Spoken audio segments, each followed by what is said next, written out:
Bonsoir à tous. Hier, mardi 4 mars 2025, l'éléphant déchaîné a mis à votre disposition les résultats de sa première enquête sur l'ensemble des affaires foncières dont il a été saisi par de nombreuses victimes qui ont un point commun, c'est qu'elles sont toutes aux prises ou nommées avec le nommé Komé Bakari. La première affaire sur laquelle nous avons travaillé et dont vous avez eu les résultats hier dans nos colonnes concerne l'histoire de Dame Touré Hélène, épouse Thierry, qui accuse le nommé Komé Bakari d'avoir abusivement détruit sa maison et par derrière d'avoir revendu à une autre personne la parcelle qu'elle avait achetée avec M. Kwame Ngouran Kwame Léon. Pour comprendre l'histoire, comme à son habitude, l'éléphant déchaîné, à travers ses journalistes, a fait des investigations, a entendu les parties, a entendu Dame Touré, a entendu l'avocat, a entendu M. Ngouran Kwame lui-même, a approché M. Komé Bakari formellement par écrit pour demander sa version des faits. Mais ce dernier n'a pas voulu répondre aux questions de l'éléphant déchaîné. Les investigations réalisées par les journalistes ont permis de mettre la main sur une documentation très instructive dont l'exploitation a permis de comprendre l'histoire et de remonter jusqu'à son début en 2006. L'affaire est très simple et je m'en vais en quelques minutes vous la résumer pour ceux qui n'ont pas pu lire notre enquête dans nos colonnes. Il s'agit de quoi? En 2017, en avril 2017, le nommé Komé Bakari, en application d'une décision de justice rendue par le tribunal de première instance, a procédé à la destruction de la résidence du couple Thierry et par derrière a revendu la parcelle sur laquelle était bâtie la résidence. Comment cela a-t-il pu être possible alors même que le terrain, d'après le couple Thierry, n'appartenait pas à M. Komé Bakari? Eh bien, on découvrira plus tard que c'est avec un arrêté de concession provisoire, ACP qui a été remplacé plus tard par l'ACD. Donc c'est par un arrêté de concession provisoire que le nommé Komé Bakari avait obtenu la décision de justice avec laquelle il a agi ainsi qu'il l'a fait. Sauf que l'arrêté en question, 3 ans plus tôt, avait été annulé par le ministre de la Construction pour faux et usage de faux. C'est que M. Ngouran Kwame Léon, le vrai propriétaire du terrain, avait poursuivi M. Komé Bakari, qui revendiquait aussi la propriété du terrain, auprès du parquet d'Abidjan pour faux et usage de faux.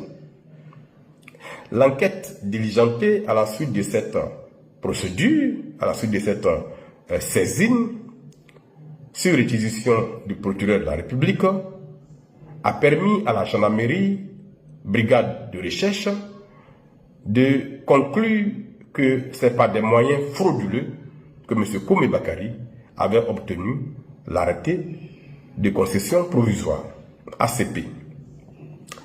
La gendarmerie, pour arriver à cette conclusion, avait fait une perquisition dans les locaux du ministère de la Construction et avait procédé à un compulsoire de tous les registres portant signature d'ACP de cette période-là.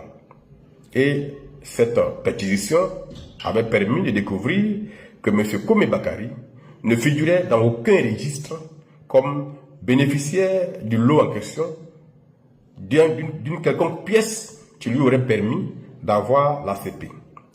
La même procédure a été réalisée par la gendarmerie au village de Abobo Baouli. Donc le guide de ce village avait été compulsé par la gendarmerie et ce compulsoire avait permis d'aboutir au même résultat, à savoir que M. Koumi Bakari ne figurait pas dans ce guide-là comme attributaire du lot sur lequel il avait réussi à se faire délivrer un arrêté de concession provisoire. Sur quelle base donc M. Koumi Bakari avait obtenu ce document? Les enquêtes de la gendarmerie ont permis de tomber sur une lettre d'attribution datée de 1999 délivrée au bénéfice de M. Koumi Bakari. Sauf que, expertisée, cette lettre d'attribution était une fausse lettre d'attribution, puisque son numéro d'enregistrement correspondait à un arrêté signé par l'ancien ministre de la Construction, arrêté portant retrait d'une parcelle à une autre personne qui n'avait pas pu la mettre en valeur. Donc, le document dont se prévalait M. Koumi Bakari était un faux. Sur la base donc de ces révélations et de ces découvertes, la direction juridique et du contentieux du ministère de la Construction a instruit un dossier en annulation de l'arrêté de concession provisoire de M. Koumi Bakari pour faux et usage de faux. Et sur la base de cette instruction, le ministre de la Construction a donc annulé l'arrêté de concession provisoire de M. Koumi Bakari. Le ministre a notifié cette annulation à M. Koumi Bakari à travers une lettre dont M. Koumi Bakari a reçu copie. La gendarmerie donc a produit les conclusions de son enquête auprès du parquet en déclarant que c'est par des moyens frauduleux que M. Koumi Bakari a obtenu son ACP et que cet agissement correspondait à ce qui est qualifié de faux et usage de faux. Sur la base donc de ces conclusions, le procureur de la République près le tribunal d'Abidjan a demandé l'ouverture d'une instruction judiciaire contre M. Koumi Bakari. Et cette instruction judiciaire a été confiée au 6e cabinet d'instruction, lequel a inculpé formellement M. Koumi Bakari pour faux et usage de faux. La procédure d'instruction était donc en cours quand, en 2016, M. Koumi Bakari a débarqué avec une décision rendue en application ou bien avec l'arrêté qui avait été 3 ans plus tôt annulé. Donc il a induit en quelque sorte le tribunal en erreur puisque l'acte par lequel il avait introduit sa procédure était un acte frauduleux définitivement annulé par le ministre de la Construction. Comment donc a-t-il pu obtenir cette décision du tribunal? C'est que en 2015, le juge d'instruction avait pris un arrêté de non-lieu au bénéfice de Koumi Bakari, arguant que ce dernier n'avait procédé d'aucune manière pour avoir l'ACP et que c'est le ministère seul qui était responsable d'avoir délivré un acte à M. Koumi Bakari, alors même qu'il n'y avait aucune base légale. Et donc, ce n'était pas la faute de M. Koumi Bakari. Cette conclusion du juge d'instruction a été portée devant la cour d'appel, laquelle cour d'appel a infirmé et a cassé cette ordonnance au motif que le juge d'instruction n'avait pas dit le droit. Mais pour que la cour d'appel ramène l'instruction au juge d'instruction, il fallait une expertise immobilière que la cour d'appel a demandé en commettant un expert immobilier pour déterminer définitivement à qui appartient le terrain et quels sont les documents dont se prévalent les parties. 6 mois plus tard, après enquête, l'expertise comptable immobilière est tombée. Conclusion, M. Koumi Bakari n'a jamais été propriétaire du terrain qu'il avait revendu. Et par conséquent, c'est en pur abus, en abusant du droit, qu'il avait agi comme il a fait, puisque le terrain appartenait définitivement à M. Ngouran Kwame Léon. Les résultats de l'expertise ont été déposés auprès du tribunal, auprès de la cour d'appel, auprès de la chambre d'accusation, laquelle a demandé la poursuite de l'instruction.